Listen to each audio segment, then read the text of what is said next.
ce n'est pas parce que tout le monde est d'accord c'est li ñuy wax parce que démocratie loolu la.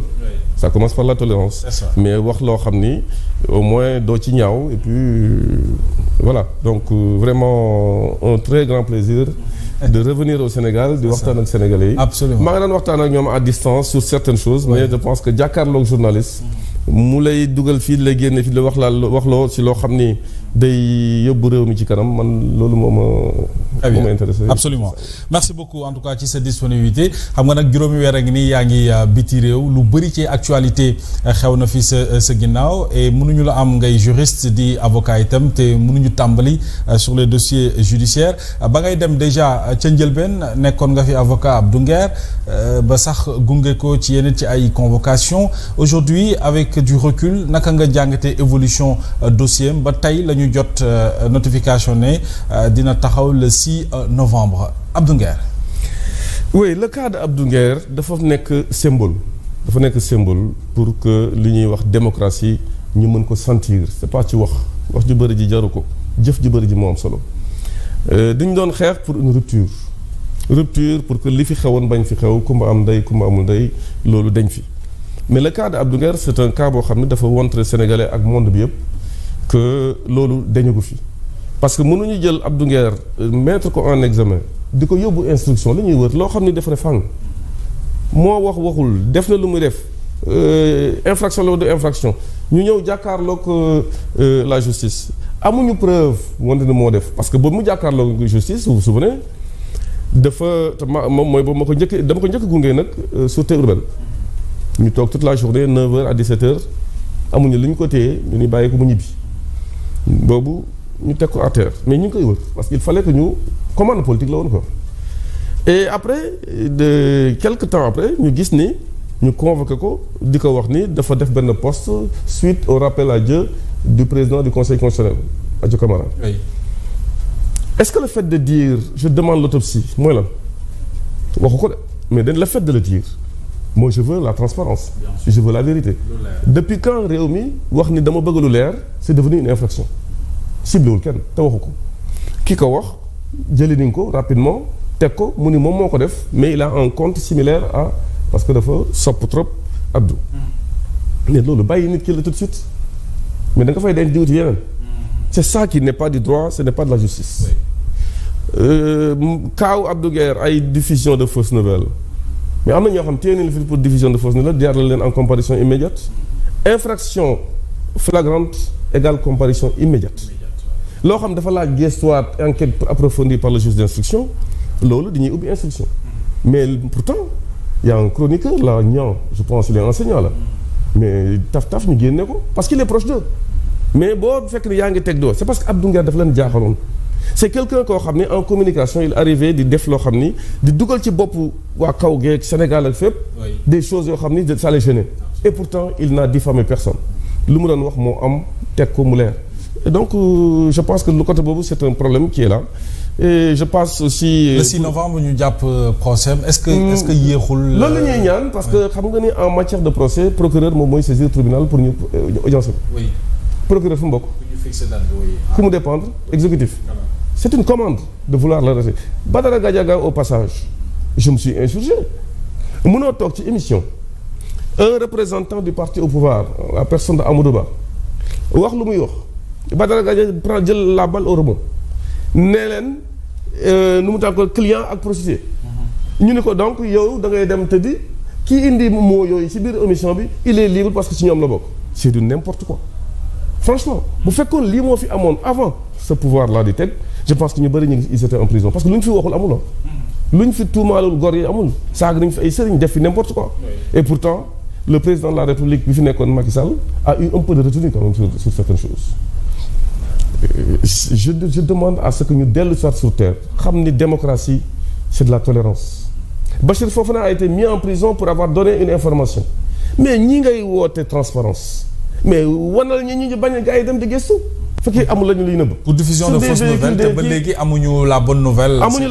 vous poussez les gens à donner des nouvelles mais c'est simple dans une démocratie ku joxe benn nouvelle boo xam c'est erroné sortez démentez-le et puis mu tegu suuf. mais yooyu dañ ko doon xeex délit d'opinion yooyu liberté d'expression au Sénégal ñuy jàpp nit parce que dañuy joxe seen opinion tey ñu di ko gisaat est-ce que quand même du recul. À ce rythme-là c'est un recul démocratique. C'est un recul démocratique. Je demande vraiment au gouvernement avec sa politique pénale parce que c'est ça. C'est pas l'histoire des juges qui sont assis qui attendent ñu indi leen ay dossiers. Le procureur mooy poursuivre nit ñi. Tu vois, sauf s'il y a une plainte avec constitution de partie civile. Oui. C'est le procureur mooy gom ku mu neex tee la pour oui et pour non. Démb rek gis nga xam barki dem ku nekk ci média yi aussi di saaga. Il est où? Oui, quand même. Et on demande gis nga ne CENTIF génne na fi ay rapport te ñu bëri téye ni leen pour defar CENTIF. Même aujourd'hui il y a de l'actualité également. Bien sûr, on va. Mais CENTIF pourquoi bu woowee par exemple yenn ne leen blanchiment d'argent ñu jàpp leen rap parce que le rapport CENTIF n'est pas contradictoire. Jébbal ko procureur saisir le juge d'instruction. Loolu mooy procédure. Mais am na ñoo xam ne ñu ngi nekk fi di distribuer ay billets duñ seen collègue sax parce que xam naa ne yéen des journalistes mais c'est des animateurs. Ah oui, quand même. ñu nekk fii di distribuer ay billets. ñu épingle leen ba léegi ñu ngi baladé wu. Justement mooy dossier wu Lat Diop bi. Exactement alors naka nga ko jàngatee Lat Diop déjà ñu gis ne juge bi sax sàkkoon nañu ñu bàyyi ko mais procureur bañ il reste toujours en prison et boobu léegi le cas de Lat Diop quand même mu jaaxal sénégalais yi ki ko tuumaal boobu léegi ni nga ko waxee ñu ngi koy wër ñëwul confrontation mënagul am et moom il reste toujours en prison comme ça. C'est ce qui est anormal Mohamed. C'est ce qui est anormal ci réewu démocratie liberté mooy principe emprisonnement privation de liberté mooy exception. Exception oui. Moo tax ñu bëggoon sax créer ci programme mu Diomaye président bi ñu nekkoon lu ñuy naan le juge des libertés et de la détention. Oui. Pourquoi defuñu juge de la détention et des libertés? Pourtant L bi c'est vient après D. C'est parce que la liberté reste le principe ku koy wax nag na fekk mu gëm ko mais am na ñoo xam ne ñuy wax rek di wax mais gëmuñu ko. Je pense que bu ñu jógee ci reddition des comptes man dama ci d'accord reddition des comptes am na ñoo xam ne ku fi def yenn affaires yi il faut nga dem wuy ji yoon ñun man géré na keneen géré na xam naa fi may yem moo tax tey maa ngi nii di doxantu et pourtant li ma doon gérer c'est du liquide c'est pas des chèques foofu kay moo gën a yomb def li ngay def dem dikk na pas exceptionnellement li nga koy fay chèque mais lu des yëpp c'est des liquides fay ay tickets def lii def loolu c'est ça. Très bien. Alors, tout se passe très bien. Oui. Alhamdoulilah. Mais juste pour terminer aussi sur la justice. Oui. Il faut que le gouvernement actuel, à sa tête le Premier ministre, mu xam ni on n'instrumentalise pas la justice. Elle doit être indépendante. Indépendance boobu dafa war a pousser le gouvernement bu ñu amee ku ñu bëgg a poursuivre ils n'ont qu'à suivre les voies normales.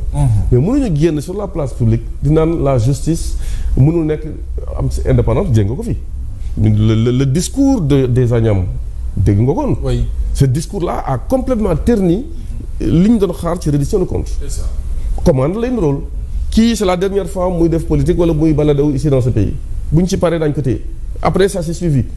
Ça signifie qu'il y a la main politique derrière. Il faut laisser les juges faire leur travail bu ñu waree woo nit woo ko dem déglu ko mais c'est pas les politiques ñooy ñëw di naan su ma joxee diw instruction. Oui, quand même. Exécuter. Je ne suis pas d'accord. Justement pour le cas de Farba naka nga jàngatee évolution dossier am feebar na fi feebar bu métti instant bi il continue ba léegi d'être malade mais gis nga sàkku nañu ci moom ñu bàyyi ko waaye il reste toujours ci environnement carcéral parce que pavillon spécial lañu ko mujjee yóbbu. Pour le dossier de Farba lan la lay inspiré. Bon le dossier de Farba je ne le connais pas en profondeur mais li ma ci mën a wax mooy jiiñ ñu ngi ko des histoires de milliards.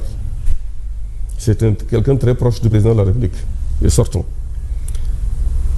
téye nañ ko parce que mandat de dépôt automatique histoire de blanchiment te man blanchiment dafa ma jaaxal ci xaalis boo xam ni dafa jóge fu leer blanchiment da ngay jógee xaalis bu tilim ñu koy bëgg a dugal ci circuit bi pour mu leer mais l'argent qu'ils ont reçu vient du trésor public alors trésor public kan la ñu fi téyegum personne mu ngi caaxaan di wër di kii mais ceux qui ont payé cet argent là on doit les appeler ne leen pourquoi léegi ñu clarifier les choses mais on arrête des bénéficiaires bref le cas de Farba aussi il y a un problème d'état de santé moo deful kooku beneen affaire la man géré ma loolu man xam naa boobu man ñu ma joxee man xam naa ndax def naa wala def waaw état de santé je pense qu'il y a eu 3 expertises ou 2 absolument yu ñëw ne bon état de santé n'est pas compatible avec le milieu carcéral moi à mon humble avis bu fekkee ni rek comme le procureur nu mu ko waxoon de la République Ibrahima Ndoye ci conférence de presse la priorité c'est de récupérer ce qui est li ñu waroon woon am lu ñu jël. et puis moom cautionné na mais on n'a pas donc le principe reste de récupérer ces biens-là. mais c'est ça. Le principe c'est pas de mettre les gens en prison. Je l'ai bien écouté ce jour-là. Oui. Mais il faut l'appliquer ici. Wow. Ils le mettent sous contrôle judiciaire avec des règles strictes chez lui. Ismaël Madior Fall il est chez lui avec le bracelet. Oui. Alors bu yëngoo 50 mètres sax gars yi xam na fu mu jëm. Donc pourquoi ils ne veulent pas le faire pour Farba. alors liggéeyu ça sent le règlement de compte. waaw alors liggéeyu pôle judiciaire financier yow est-ce que am nga ci satisfaction ci doxalin wi en tout cas ñi ñuy woo bari na ci mbir tey rek aujourd'hui il y a l'actualité avec Madiambal Diagne on a appelé Wally Seck heureusement delluwaat na këram ba cautionné na 200 millions et encore une fois ces avocats ñu ngi koy rappeler cautionné ne cela va pas dire que ne yow yaa def remboursement c'est pour te permettre nga dem vaquer à tes occupations alors le pôle judiciaire financier oui man je ne vois pas